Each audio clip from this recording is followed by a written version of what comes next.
то, что просила прокуратура, несмотря на то, что я считаю доказательств достоверных, допустимых нет. Ну, опять же, это мое субъективное мнение. Самое главное, сейчас нужно получить приговор, потому что судья зачитал только резолютивную часть, по сути сказал только то, кому какие наказания он назначил, ну, как это положено в резолютивной части. То есть, по сути, мотивировочной части мы никто не видели. Многие просили разъяснить, почему такие сроки кому-то дали, почему такое решение приняли, что с ходатайствами, которые заявляли. Но я вот говорю, больше 2 часов судья читал только, по сути, резолютивную часть, потому что объем дела большой. Поэтому надо сейчас спокойно дождаться мотивированного приговора, где будет все описано, где будет понятно, на что судья ссылается, какие доводы принял, не принял во внимание. Тогда уже можно будет что-то сказать. Сейчас в любом случае с момента оглашения есть 15 суток на подачу апелляционной жалобы у тех, кто собирается это делать. Потому что, ну, я думаю, те, кто сроки получил, вряд ли будет такое. Чем он принялся ваш подзащитный? 272-я, вторая. Причем было 2 статьи. Одну статью прокуратура сама убрала, как ошибочно вмененную. Получается, даже при этом все равно получил именно реальный срок. Но опять же я говорю, нельзя так глубоко говорить, есть обстоятельства, которым нужно давать оценку. Нет, уже оценку дал, надо посмотреть. Только 272 статья была. Адвокат Чернобиля, Алматинская городская коллегия адвокатов. Чернобиль, да. Я единственный, который Алексей Викторович Чернобиль. Спасибо большое. Вот, поэтому самое главное, нужно дождаться приговора, а он будет очень большой. Менің көртістер, журналистер, осы жерде қоғам белсенділерінің бәрі осы жерде. Міне Азаттықтың өзі. Ақтөбеде қалайсың? Жақсы ма? Міне отырып, енді тұрмыз осы жерден. Кім условно не алып шықты, солар қазір шығады. 51 адам ішінен біреуі ақталып шықты толықтай. 15-і нақты жаза түрін алды, 35-і шартты жазаға ие болды. Қазір сол азаматтар күтейік шығуларын.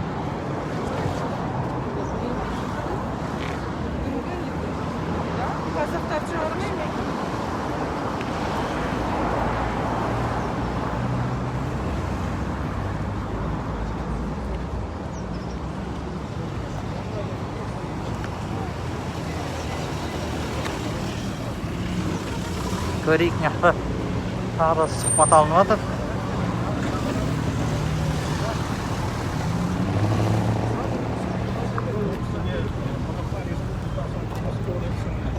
Үш бабы бойынша айып тағылып отыр. Ол адам өлтіруге жәрдемдесу, одан кейін жаппай тәртіпсіздікке қатысу, және де 287 бап ол бізде қару ұсыну деген баптар бойынша. Бірақ та біз тергеу барысында менің қорғауымдағы Байтен Еркін ешқандай да қылмыс жасамаған толық көлемде дәлелдеп берді.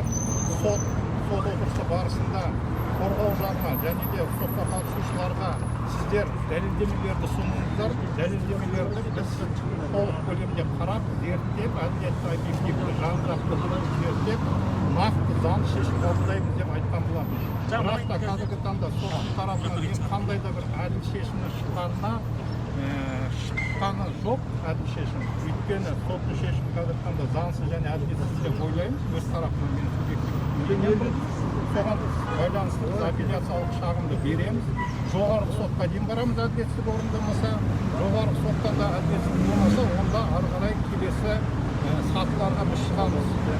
Жаңағы қауымдастыққа шықсақ та біз әділеттікке жетуге міндеттіміз. Өйткені не себепті? Мен қорғауымдағы Байтенді қорғаған кезде тек қана дәлелдемеге ғана сілтеме жасадым. Яғни айыптау жағына әрбір дәлелдемені біз зерттеген кезде айыптау жағымен біз салыстырып отырдық. Ол кісілерге айттық, міне дәлелдеме осындай біздің яғни Байтеннің кінәсіздік екені туралы дәлелдемелер бізде бар. Осыған кінәсіздігін дәлелдейтін дәлелдемелер ұсына аласыз ба дегенде ол кісілер тек қана сот жарысөзінде айтамыз біз барлығын деп көрсеткен. Сот жарысөзінде бірде-бір дәлелдейтін дәлелдеме ұсына алмады. Оны сот та көріп отыр, бәрі де көріп отыр. Сот видео таспасын алсаңыздар, нақты Байтеновке қатысты бірде-бір дәлелдеме ұсынамады. Бірақ соған қарамастан қазіргі таңда сот үкім шығарғанда 15 жыл 6 айға қазір заңсыз, әділетсіз соттан жіберіп отыр. Және де жаңа үкім шығару барысында мен өз тарапымнан сотта шешім шығарған судьяға не себепті үкімді нақты бізге түсіндіріп беріңіз деп айтқан кезде ол кісі барлығын үкімде жазамыз, көрсетеміз деп айтқан болатын. Бірақ те маған үкімге жазылған нәрсенің керегі жоқ. Өйткені ертесі күні үкімге не жазылатынын маған белгісіз. Қазіргі таңда ол кісі бір аптадан артық уақыт кеңесу бөлмесінде болды. Кеңесу бөлмесінде болған кезде ол кісі әркімнің кінәлі немесе кінәсіздігін қандай дәлелдемелермен дәлелденетін немесе дәлелденбейтінін нақты сөздерде бағалап сөйлеуде шешім шығару қажет еді. Және де әркімге қатысты қандай дәлелдеме бар немесе жоғын нақты білу міндетті еді. Және де бізге ол кісі түсіндіріп беретін жағдайда болу керек еді. Өйткені мысалға кінәні ұстап тұр мен қорғауында Байтен ол кісі бір-екі ауыз сөзбен міне мынандай дәлелдемен ол кісі кінәлі деп айтылған міндетті еді. Бірақ айтамады. Ол жаңағы сот отырысы барысында бейнетаспен сөйледі. Сонымен де дәлелдеп ешбекте бірде-бір сөз айтамады. Тек қана үкімге жазамыз деп көрсетті. Сонымен қатар енді мен жаңа сотымызда айтып кеттім. Жаппай тәртіпсіздік мысалға түнгі сағат 2:30-ге бітіп қалған. 2:30-ге кіріп жаппай тәртіпсіздік біткен. Менің қорғайымдағы Байтен түнгі сағат 3-тен кейін кірген ол ауылға. Ол жаңағы жасырын тергеу әрекеттері деген бар, яғни базовый станция. Солар бойынша дәлелін мен айтам, 2:35-те жаппай тәртіпсіздік аяқталса, менің адамым сағат түнгі 3-тен кейін кіріп отырса, ол қалай жаппай тәртіпсіздікке қатысады? Және де сот барысында бірде-бір куә болған жоқ. Да, он после пришел. Мынандай жаппай тәртіпсіздік жасады, мынандай әрекет жасады, мынандай болды деген сияқты нақты әрекетін көрсетіп беретіндей бірде-бір куә болған жоқ. Он все равно оказался. Менің қорғауымдағы Байтенов ол жерге негізі біреудің шақыруы бойынша немесе біреудің айтуы бойынша барған емес, тек қана қызығушылық танытып жаңағы барғаны болмаса, ешқандай да қандай да бір құқыққа қарсы әрекеттерге қатысқан жоқ. Ол жаңа айтып кеттім, жедел тергеу әрекетінің нәтижесімен дәлелін тауып тұр. Түнгі сағат 3-тен кейін кіргені ол нақты дәлелін тауып тұр. Ешқандай да құқық бұзушылыққа қатыспаған дәлелін тауып тұр. Алматы қаласы. Алматы қаласы. Сонда қару қолданды деп айыпталып отыр ма? Қаруды берді деп айыпталып отыр. Бірақ қаруды бергені, нақты сол қарудан қандай да бір адамға зиян келтірілгені ешқандай дәлелін тапқан жоқ. Өйткені қайтыс болған адамды қандай мылтықтан, қандай оқтан қайтыс болғаны дәлелін тапқан жоқ. Өйткені оқ алыну керек, сіздер өздеріңіз білесіздер. Сол оқпен мылтықтан атылған туралы салыстырмалы сараптама жүргізілу керек. Адамнан мысалға денесінен оқ алынады, одан кейін ол оқ пен мылтықты бір-біріне салыстырады. Осы оқ осы мылтықтан атылған деп. Бірақ ондай бірде-бір сараптама істе жоқ.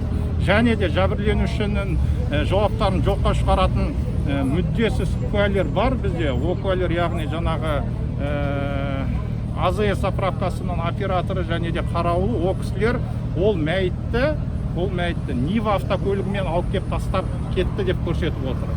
Ал айыптау жағы болса, ол мәйітті жаңағы көтеріп ағасы апарып тастады деп көрсетіп отыр. Қарама-қайшылық бар ма? Бар. Сол себепті ол Нива қайда кетті сол Нива? Нива қайда кетті? Ол таңғажайып Ниваның қайда кеткенін біз де түсінбедік. Өйткені оны ешкім жауап бере алмады, айыптау жағы да жауап бере алмады. Ол Ниваның қайда кетті, кім алып келгені ол туралы. Байтеновке одан кейін қаруларын қайтарып берді ғой. Негізі онда қандай қарулары бар? Негізі ол кісінің жаңа сотта оқыды ғой оны. Заңдастырылған бірнеше қарулары бар. Ол Қазақстан Республикасының заңнамасына сәйкес бүкіл қаруы заңдастырылған, оған рұқсат берілген, рұқсат қағаздарын бәрі бар, іске тіркелген. Сол себепті Қазақстанда сот ол қаруларын қайтарып берді. Бейсбек Талғат Аханович. Туылған екеуі де Қордай ауданының тумалары. Жұмахан Ботабасов деген 20 жылға кетті. Тұлға кісі 20 жылға бас бостандығынан айыру сұрады. Және құрметті біздің әділ сотымыз деп тырнақшада айтқанда 20 жыл бас бостандығын шектеу тағайындады. Енді бұл жазамен толығымен келіспейміз. Себебі Жұмахан Ботабасов деген кісі 60 жылы туылған, өзі сол Масаншы ауылының көршілес 3 километр қашықта тұратын Күнбатыс 2 деген ауылының тұрғыны, 60 жастағы кісі. Ол жерге ол кісі өзінің ақыл есі кемдікпен сырқаттанатын баласын іздеуге барған, ол орын алған оқиғаларға ол жетпеген. Бұған қоса ол кісіге айып бойынша 3 адамды өлтірді деп және 4 адамға ауыр дене жарақатын келтірді деп айыптаған. Қазіргі таңда соттың үкіміне сәйкес ол кісі 3 адамды өлтірді және 2 адамға ауыр жарақат келтірді деп жазалап жатыр. Ал қалған 2 адамға не себепті жаза тағайындалмағаны ол түсініксіз жағдай болып тұр. Себебі сот барысында ол кісінің нақты қай кісіге қару атқаны, нақты қай кісіні дене атыс қарумен дене жарақатын келтіргені анықталмаған. Ешқандай тікелей куәлік айғақтар беретін дәлелдемелер анықталмаған. Сол себепті бұл айып заңсыз. Бұл кісі 60 жастағы кісі бола тұрғанымен жүк көлігінің жаңа шанағына секіріп мініп қаруымен сол жерде тұрып, Масаншы ауылының ортасына тұрып, якобы дүнген ұлтты азаматтарына қарсы мылтық атқан, түсіп тағы дөңгелегінің артында тығылып тұрып тағы оқ атқан, одан кейін шанаққа қайтып мініп тағы оқ атқан, түсіп мініп жүріп контейнерлердің артына тығылып жүріп қаншама адамға оқ атқан деп айыпталған. Бірақ алайда тергеу іс құжаттарына сәйкес және сотта дәлелденгендей ол кісіге анықталмаған атыс қарумен оқ атқан деп айтқан. Ал дене жарақатын алған, қайтыс болған адамдардың анықталған оқ-дәрілерге сәйкес ол жерде бұтыралардың көлемі әртүрлі. 0,3 мм-ден 1,5 см-ге дейін. Яғни 5 мм-ге дейін ол дробь болса, 5 мм-ден жоғары ол уже картечь болып анықталады. Яғни ол бір қарумен барлық бұтыра атылу мүмкін емес. Және бір тұлға 150 метр жерден яғни атылды, оқ атылды деген жерден 150 метр жерден жарақат алса, бір тұлға 20 метр жерден жарақат алды деген. Яғни ол арада басқа тұлғалар не үшін оқ тимеген деген сияқты мән-жайлар түбегейлі анықталмаған. Айтып кететін мән-жай, Жұмахан Ботабас деген кісі 60-тағы қария, денсаулығы сырқаттанады, бүйрегі ауырады, жүгіре алмайды, ауыр жылдам қимылдар жасай алмайтын кісі. Енді былай қарап тұрғанда бұл бір кинодағы бір Байби кинодағы бір персонаж сияқты да ол кісі сипаттағанда. Ал іс жүзінде ол кісіні мүмкіндік болса ол кісімен сұхбатқа кіріп, ол кісіден жеке сұхбат алуларыңыз қажет деп санаймын. Бұл осы Бұхара арқылы шынайы әділдіктің түбіне жету керек. Бұл енді айтқанда жалпы ең үкімнің ақымақ түрі деп санаймыз. Бұндай үкім енді білмеймін, қарапайым заңды түсінбейтін адамның өзіне де түсініксіз деп ойлаймын. Біз заңгер ретінде, адвокат ретінде бұл вообще түсініксіз біз үшін. Біз бүкіл дәлелдемелер ұсындық. Ол кісі бұған қоса Жұмахан Ботабас деген кісі сол 7 ақпан 2020 жылы өзінің ауылдасы, өзінің құрдасы 60 жылы туған көршілесінің үйінде туған күнде болған. Арғыра туған күннен шығып, туған күнде отырған кезде сағат 8-ден аса келіншегі келіп, осындай баламыз таппай жатыр, ана ауылда елдер шулап жатыр екен, сол жаққа кеткен болу керек деп айтқаннан кейін ол іздеуге шыққан. Айыпқа сәйкес ол жаңағы Масаншы ауылының ортасында орын алған жүк көліктерінің ішінде бірге барған деп айтқан, бірақ жүк көліктің ішіндегі болған кісілерден жауап алған кезде олар Жұмахан Ботабас деген кісіні көрмегенін бәрін көрсеткен болатын. Яғни айтқанда тікелей көрсететін, нақты айтқанда дүнген ұлты, яғни Масаншы ауылының тұрғындарының тарапынан осы кісі адамдар тобына қарай оқ атты, немесе таяқ ұстап жүрді деп біреу жауап бермеген. Тікелей айғақтар жоқ, тікелей айғақтарсыз. Мы же не в суде, да, находимся. Вы нам скажите, вот вы недовольны тем, что происходило в суде? Вы считаете, что ваших подсудимых просто оговорили, да, как вы говорите? И вы будете подавать апелляцию, или что вы будете делать? Коротко давайте. Это вот все вы же в суде говорили. Зачем? В суде так и необходимо отметить, что в суде мы так и не смогли получить разъяснение по поводу приговора.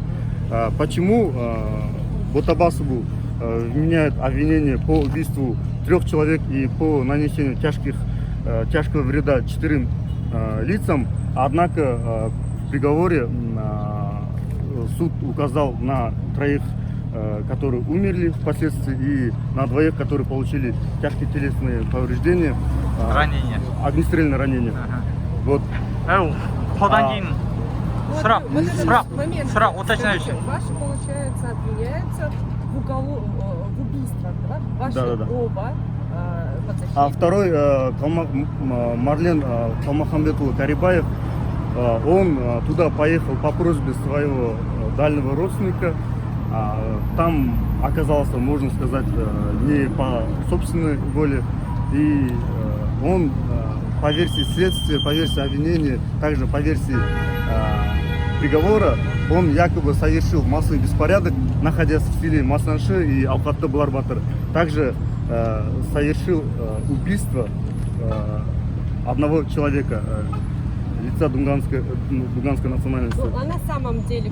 На самом деле факт убийства не было установлено, не было доказано, так как Свидетели были? так как Карибаев был осужден за то, что якобы наехал на своем автотранспортном средстве типа минивэн, на человека. Но на теле человека вред, который повлек за собой смерть, он на лбу, то есть открытый перелом черепа на лобной части. Однако на теле каких-либо повреждений, характеризующих ДТП, наезда транспортного средства на человека не были обнаружены. Если, допустим, минивэн полукапотный, вот под одним углом, да, носовая часть находится, да, вот этот угловой. И вот при наезде минивэна на человека, неужели на коленных суставах, на бедрах, на голенях и выше каких-либо повреждений не остались? Вот так вот скажите, что вы считаете, что в суде не было достаточных доказательств, да? Нет, И у обвинения не то, что не было достаточных доказательств. Вот поначалу, когда после массовых беспорядков, по обнаружению трупа Идизова Харки Самхуровича, который якобы убил подсудимый Карибаев, уже осужденный Карибаев, ну, назначили экспертизу, судебную медицинскую экспертизу, согласно заключению которой на теле Идизова травм, характерных транспортного наезда, не были обнаружены. То есть поначалу у версии у следствия и у эксперта не были версий о том, что данный человек мог быть убит в результате ДТП. Вот, вот эта версия появилась в последующем, так как там находится, вот на треугольном перекрестке в селе Алхата находится автозаправочная станция «Делюкс». Согласно видеозаписи камер наблюдения данной автозаправочной станции, вот видно, как несколько машин совершает разворот, якобы, когда там находились лица. Но на данных видеозаписях конкретно ничего не видно. Был ли совершен наезд, не был ли совершен наезд. Даже определить марку машины невозможно. Скажите, вот ваши два подсудимых, они за что обвиняются и сколько лет получили? Вот Ботабас. Тумахан Мамурханович Ботабасов, 60-го года рождения, он осуждается за совершение уголовных правонарушений, предусмотренных статьей 272 части 2, то есть участие в массовых беспорядках. Также по пунктам 6, 7, 11, 15 и статьи 99, то есть совершение убийства против нескольких лиц, а также по мотиву национальной и кровной вражды. Ему суд назначил наказание 20 лет лишения свободы. А Марлен Калмахамбетұлы Карибаеву, 80-го года рождения, также он осуждается за совершение уголовных правонарушений, предусмотренных статьей 272 части 2, то есть участие в массовых беспорядках, и 99 части 2 пункты 6, 11, 15. Также совершение убийства по мотиву национальной и кровной вражды. Он сколько получил? Ему суд в совокупе назначил наказание 16 лет и 6 месяцев лишения свободы. Вот вы считаете, что Данным это- решением мы не согласны. Это противоречит правосудности приговора, законности.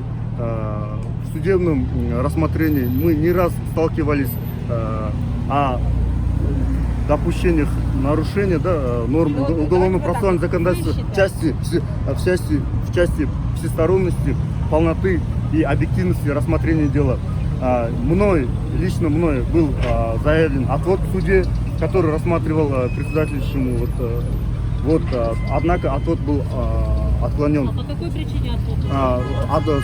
Суд, являясь судом, который не должен был поддерживать и сторону защиты, и сторону обвинения. Да. Вот, алып шықты.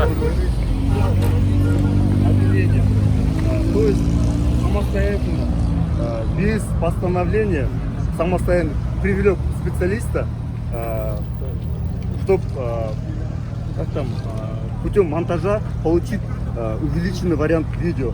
Однако на этой видеозаписи также каких-либо действий конкретно увидеть никак нельзя было. Вот. Скажите, вот, пожалуйста, коротко, что вы не согласны с данным, что сегодня вот это... Я считаю, что в течение 5 месяцев суд полностью досконально опроверг все доводы обвинений защиты и подсудимых. Сегодня для моего